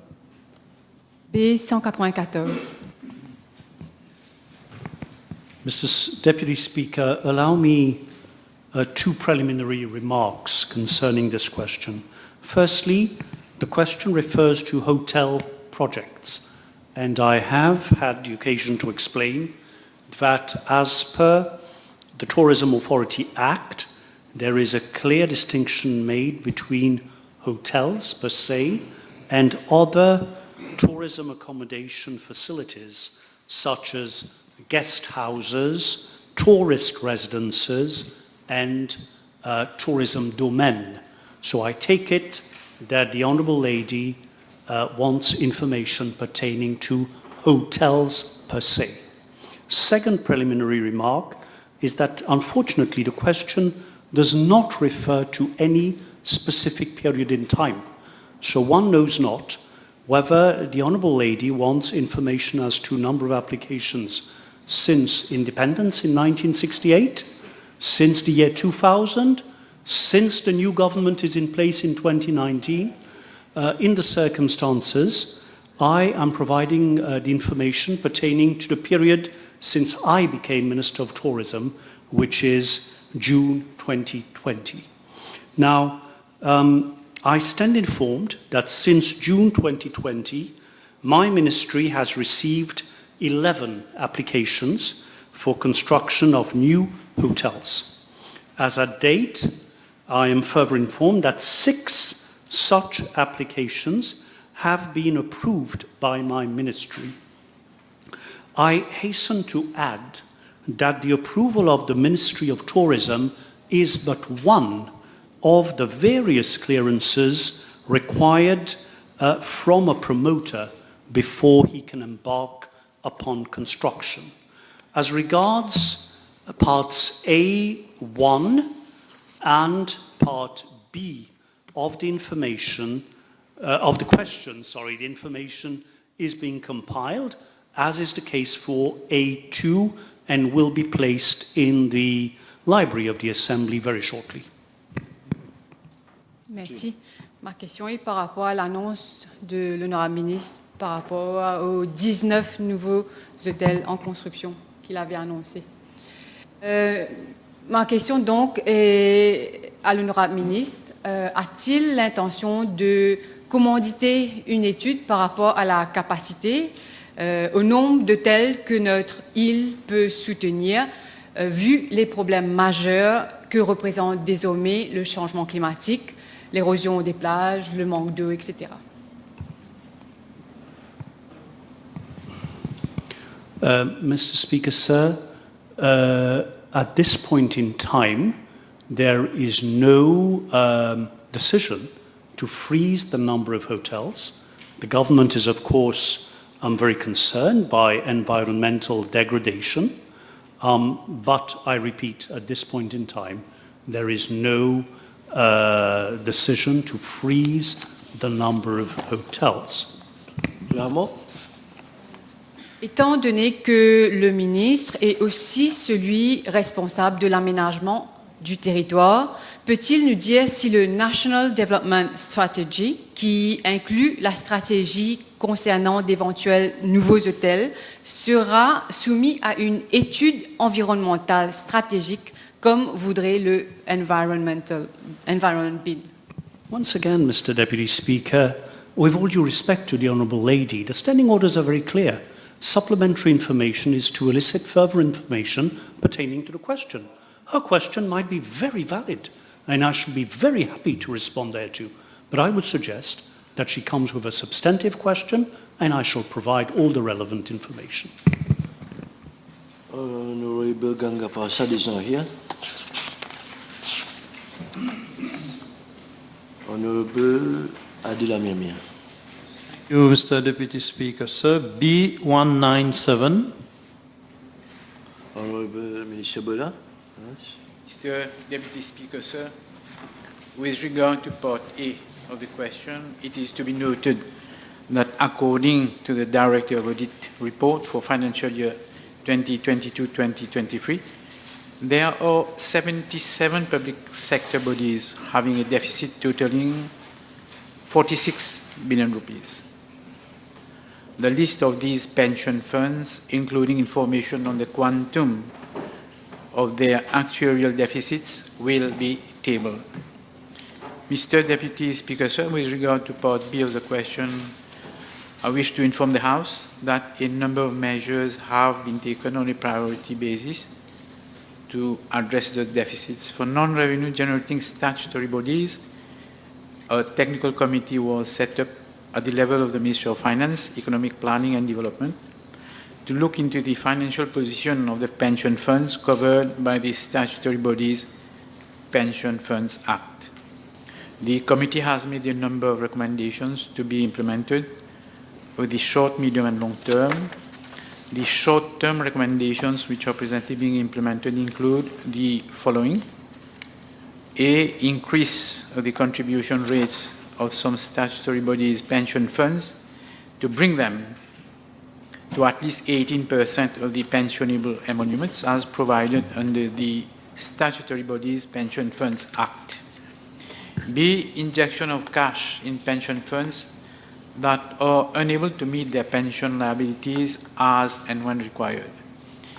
Gradual injection of funds over a 10-year period as from financial year 2020 to 2023 in those pension funds in actuarial deficit so as to increase their funding level to at least 60%. And D, merging of the pension funds for public bodies that have been closed. Mr. Deputy Speaker, sir, the House may wish to note that in financial year 2023-2024, 400 million rupees was disbursed by government to address actuarial deficits and improve the funding levels of some statutory bodies' pension funds. The overall objective is to ensure that funds are available to pay each and every employee their benefits at the time of retirement. Concerning the medium to long-term recommendations of the technical committee, wider consultations are required thereon with all concerned stakeholders prior to the implementation. For revenue-generating statutory bodies and public-owned entities having private pension schemes, it is up to their boards of directors to take appropriate actions to address the deficits in their pension funds. You have a question? Yes, Mr. Deputy Speaker.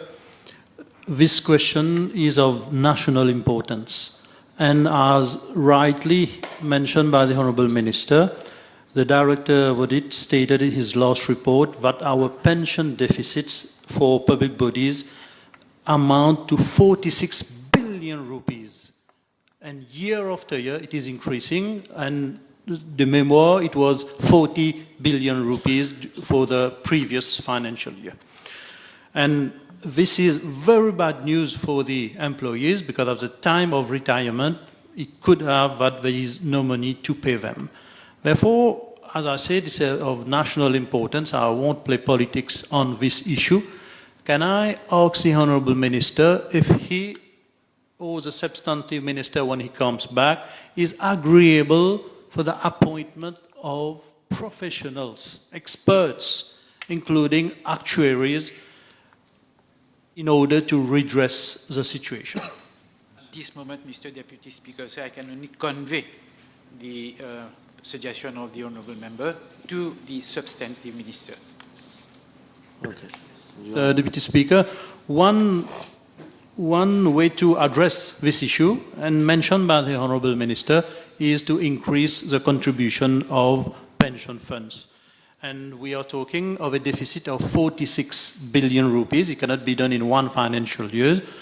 Can I ask the Honourable Minister if he has the figures, at least how much contribution need to be injected on a yearly basis in order to catch up this deficit?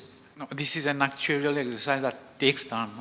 My honourable friend is already an accountant and he appreciates what I'm talking about. Honourable Joanna Béranger is not here, Honourable Wuchit is not here, Honourable Kiran, you're here. B200. Mr. Speaker, sir, I wish to inform the House that my ministry has not received any official complaint regarding the mentioned allegations. Le vice-président, les scandales ne cessent de se succéder au sein de l'association mauricienne de handball.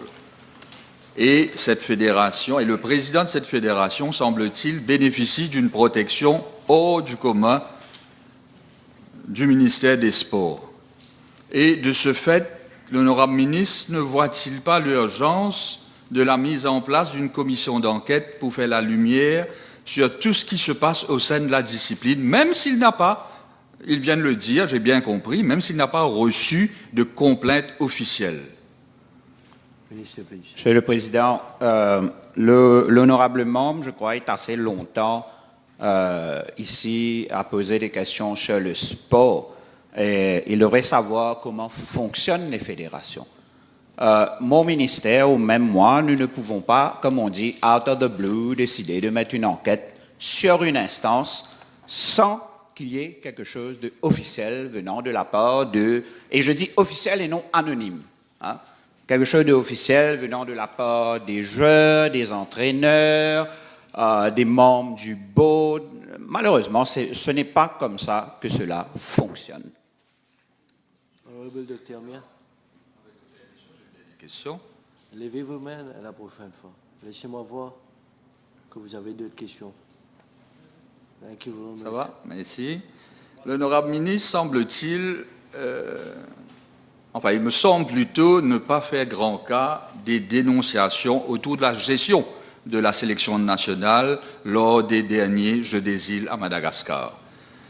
Peut-il nous dire si son ministère, suite à cas d'indiscipline impliquant une mineure, j'avais moi-même ici dans cette chambre posé une question, et aussi sur le cas d'un joueur qui avait été retrouvé dans les toilettes d'une boîte de nuit, complètement défoncé, et cela est du domaine public, tout le monde le sait, c'est dans les médias, ça se dit au niveau du giron sportif, et de ce fait, l'honorable ministre peut-il nous dire si son ministère a au moins convoqué le président de cette fédération, les team managers, pour justement dire les choses telles qu'elles sont et remettre de l'ordre au sein de cette fédération qui, ces dernières années, est complètement à côté de la plaque et les résultats de cette discipline en témoigne longuement.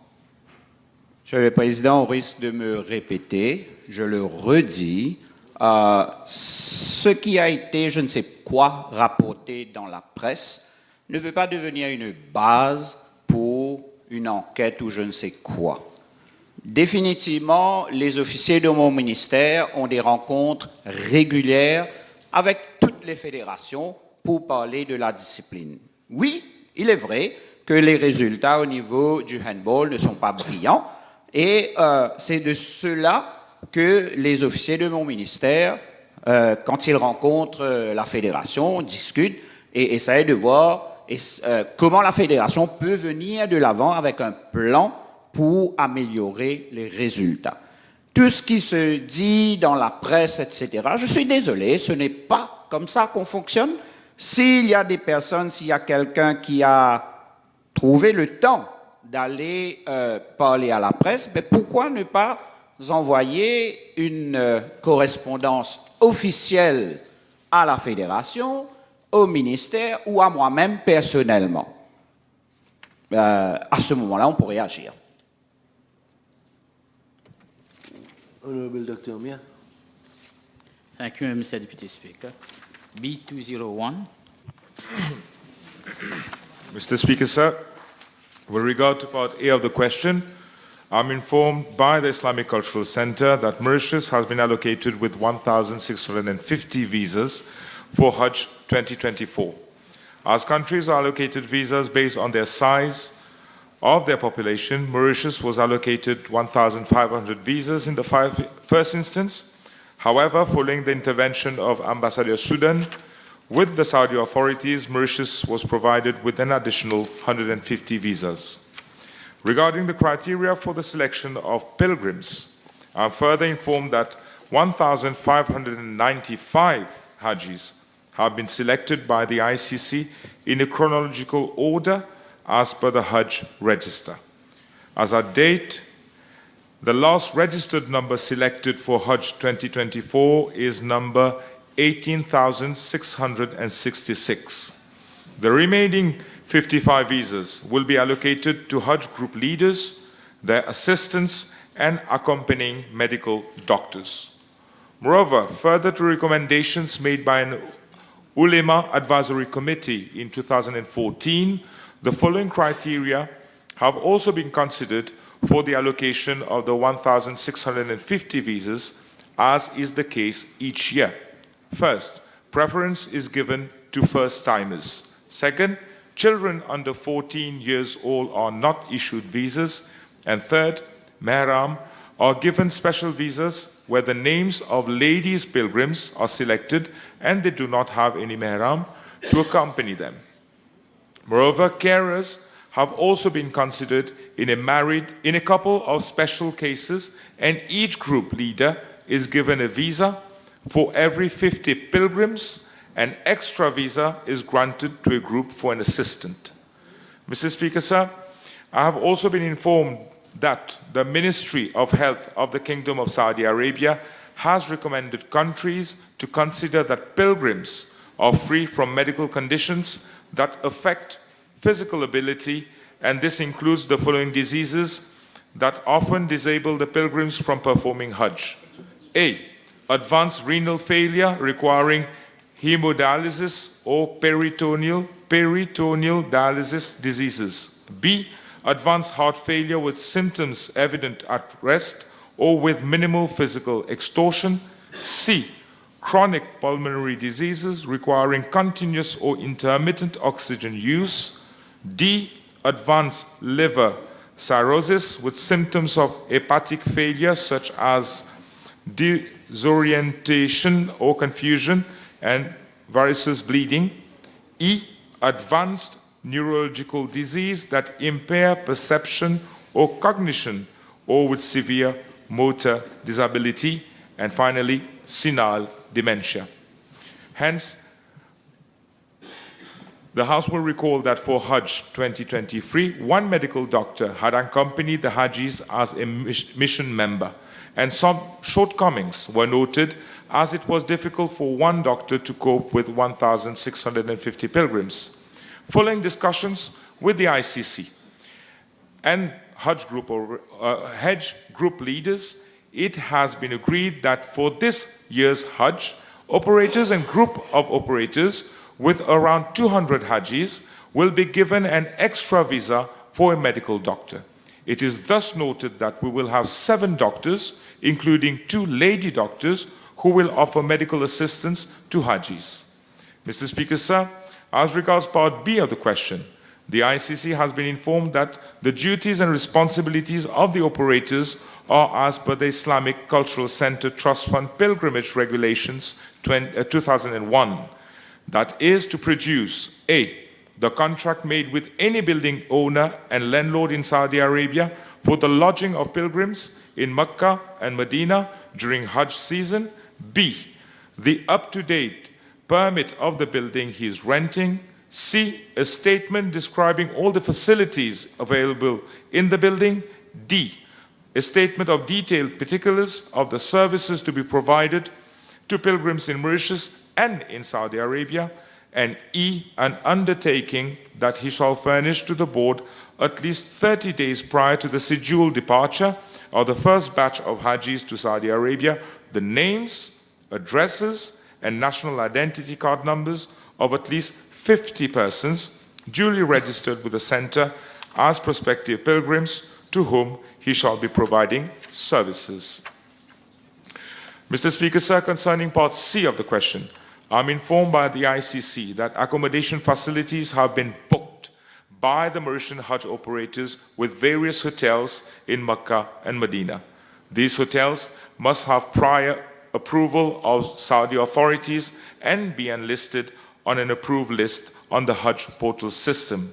I'm further informed by the ICC that for the first time ever, pilgrims have been given 2 options to choose from, namely the traditional route and the Aziza route. About 1,000 pilgrims have selected the Aziza option, regrouped with 7 Hajj operators, while 650 pilgrims have opted for the traditional route, regrouped by 8 Hajj operators. Accommodation for the Aziza route group include mostly 4 to 5-star hotels in Mecca and Medina, while accommodation in the traditional group is in the same areas as for previous years. Thank you. Thank you. Very well detailed information given. Can the Honourable Minister, through his ministry, reassure the pilgrims at large so that his ministry can have a droit de regard as to the chronological order which is being used when it comes to the selection of Hajis to avoid the various, sometimes founded, maybe at times unfounded, complaints that arise during and after Hajj? Mr. Speaker, sir, I personally am very conscious of the importance of the Hajj pilgrimage.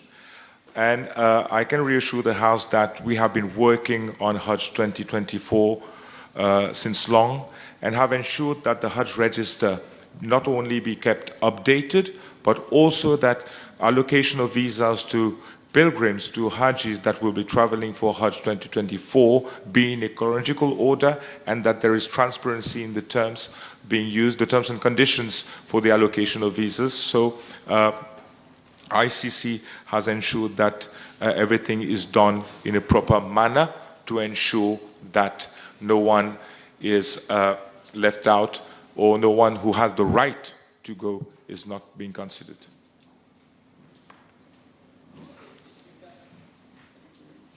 Thank you. Please.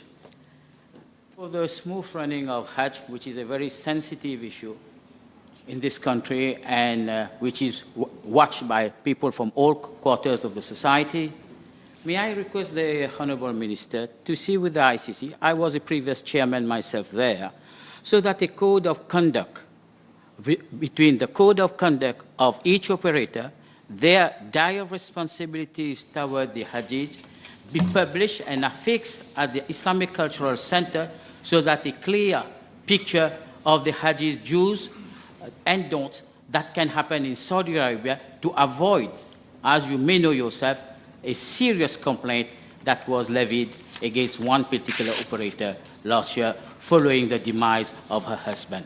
Thank you. Yes. Well noted, Mr. Speaker, sir.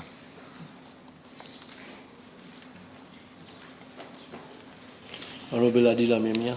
Thank you very much, Mr. Deputy Speaker. Please allow me to make an appeal to the Honorable Minister to reconsider, revising the criteria that is children under 14-year-old are not allowed visa. I will explain rapidly why. Because it came to my knowledge that at the time of application, that is 10 years back, 12 years back, when a person made an application, it could be himself and his wife, they had no child, no kids. And now, after 5 years, after 10 years that their number came out, they had a kid, they have 2 kids maybe, and obviously their name are not on the list. And according to my information, it could be it's only a dozen of children who are concerned with this issue. So can I make an appeal to the Honorable Minister if he could consider this situation positively? Thank you. Minister, please. Mr. Speaker, sir, I do agree with Honourable Member, because this has also been brought to my attention. For this Hajj, Mr. Speaker, sir, what I'm made to understand is that the list has already been completed. Of course, these may be considered for next year's Hajj, but let me remind the House that all the conditions that I have enumerated and the list of criteria for selection of Hajis, these have been put in place by an Ulema Advisory Council. So it's not just the ICC. So of course, if we have to reconsider conditions, we will have to go back to the Advisory Council, sit with the ICC and work out the whole conditions. But nevertheless, I will put to ICC the request made by an honourable member and see if there's any room for consideration. Thank you very much. Honourable Anna-Marie is not here. Honourable Dulebania. B205. Mr. Deputy Speaker, sir, in view of the COVID-19 pandemic and the inherent vulnerability of Mauritius as a small island developing state, it became imperative for government institutions to take necessary remedial action to limit the effect of disruptive events and enhance the resilience of public organizations in the wake of a crisis. To ensure business continuity in the public sector, my ministry, with the technical and financial assistance of UNDP, appointed PricewaterhouseCoopers Limited on 12 November 2020 to develop a business continuity plan model for the government of Mauritius. In line with the recommendation made in the business continuity plan, my ministry has implemented an electronic document management system, EDMS, on a pilot basis across all divisions and units, which was launched on 20 July 2023. The live implementation of the EDMS was conducted on 14 December 2023. With the assistance of UNDP, the project was implemented under the Japan Supplementary Budget of Government of Japan. Mr. Deputy Speaker, sir, at the level of my ministry, currently 320,000 pages, which consists of 2,380 files, out of 16,000 files, which corresponds to 14.9%, have already been scanned, validated, and uploaded on the system. These files consist of active and semi-active files which are being used more frequently in my ministry. Mr. Deputy Speaker, sir, with regard to the part B of the question, the cost incurred for the EDMS is 2.7 million rupees, fully funded by the UNDP. As regard to part C of the question, implementing the EDMS has several transformative impacts on the greening of the public sector in Mauritius. One of the most immediate benefits of implementing the EDMS is a significant reduction of paper usage. By document and processes, the public sector can minimize the need for printing, photocopying, and storing paper documents. This reduction in paper consumption directly contributes to environmental conservation by conserving trees and reducing carbon emission associated with paper production and disposal.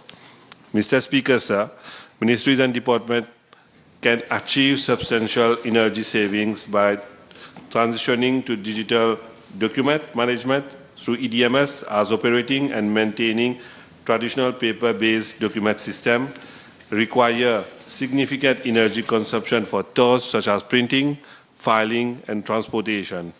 Moreover, implementing EDMS will help in minimizing traditional paper-based document system and generate a substantial amount of waste in a form of discarded paper, ink, cartridge, and other consumables. The EDMS project streamlines document workflows and enhances access to information, thereby improving operational efficiency and productivity within the public sector. Mr. Deputy Speaker, sir, the EDMS serves as a centralized hub facilitating efficient file management and retrieval, eliminating the need for physical paperwork. This entails a swift uploading of essential files onto the platform, reinforcing the commitment to a seamless remote work experience. By actively promoting and optimizing the utilization of this advanced system, the aim is to enhance accessibility, collaboration, and document security among our remote workforce. A key component of the work from home strategy will involve expediting the integration of EDMS. Mr. Deputy Speaker, sir, as far as part D of the question is concerned, my ministry intends to roll out the EDMS across the public service. My ministry is currently conducting a survey to gather information on physical files managed by registries in 78 ministries and departments to estimate the cost implication of the system being rolled out of the public service, and will request for funds from Ministry of Finance, Economic Planning and Development. Thank you. The table has been advised that following PKs have been withdrawn: B207, B217, B220, B218, B219, B225, B227. I understand Honorable Patrick Ashevadan is not here, Honorable Richard Duval is not here, Honorable David is not here.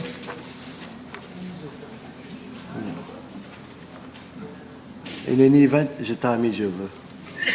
Motion.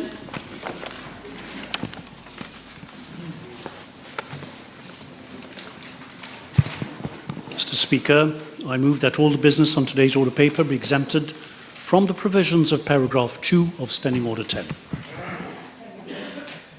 The question is that all the business on today's order paper be exempted from the provision of the paragraph 2 of Standing Order 10. Those in favour say aye, those against say no. The ayes have it. Statement. Statements by ministers. Honorable Anandanu. Mr. Speaker, sir, with your permission, I will make two very brief statements. Firstly, I wish to make a statement following matters raised by the Honorable Osman Mohamed at the sitting of 26 March 2024 in relation to road security issues at Plaine-Lausanne and the road accident that occurred thereat. Sir, I wish to inform the House that the social park, along with the children playground projects at Plaine-Lausanne, were implemented as part of an embellishment program by the Metro Express Limited in collaboration with the City Council of Port-Louis. The purpose of these two projects was to regenerate the areas falling within the Rosehill to Port-Louis corridor and to create green spaces. Some 70,000 trees, shrub, plants were planted, and the social park has generated substantial benefits for the residents of that region and surrounding areas. It comprises a space for walking, jogging, and for performing physical exercises, and also include a pétanque court and a tuck shop. Though the exact circumstances and liability of the parties can only be determined after inquiry by the police, according to information provided by the Metro Express Limited and the Traffic Management and Road Safety Unit, it would appear that the unfortunate incident as raised by the Honourable Member occurred when a child coming out of the children's playground and health track inadvertently crossed the road near the zebra crossing and was regretfully hit by a motorcyclist. Sir, without any prejudice to any of the parties involved in the accident, I make an appeal to all road users and particularly to motorists to exercise caution while approaching a zebra crossing and to reduce their speed accordingly in order to prevent accidents. Mr. Speaker, sir, Mr. Deputy Speaker, sir, with the above in mind and with a view to reducing the risk of accidents and improve road safety at the said locus, the following measures will be implemented shortly by my ministry together with Metro Express Limited. 1.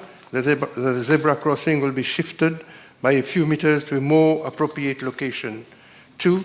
Belisha flashing lights will be placed to enhance the safety of pedestrians and those crossing the road thereat. 3. A raised speed table will be put at the new zebra crossing as a means to prevent overspeeding. And 4th, handrails will be placed to safely channel pedestrians from the playground towards the zebra crossing. The above works will take about 2 months to be completed once the necessary clearances are obtained from the relevant authorities. I thank you for your attention. My second statement, Mr. Speaker, sir. With your permission, once again, I wish to make a statement following matters raised by Honorable Amir Mia at adjournment time at the sitting on the 26th of March 2024 as regards the implementation of crossing and installation of road humps on Nicolay Road near Nur-e-Islam Mosque. The Traffic Management and Road Safety Unit of my ministry is in the process of installing 2 raised tables at the said location as follows. 1, at the beginning of the A1 road near Engen filling station before the bridge. The zebra crossing is being replaced by a flat top raised zebra crossing. And 2, a normal raised red table will be placed near Dool's spare parts approximately 40 meters from the mosque. In addition, Pelican, Solace road studs and associated road markings are being placed at Aleppo Street, while the stop lines and traffic signs have been reinstated at the Aleppo junction. Double yellow lines have also been implemented thereat and opposite the mosque to prevent haphazard street parkings which cause undue congestion. I am informed that the remedial works have started today and would be completed within 2 weeks. Thank you very much. We shall break for 30 minutes, please.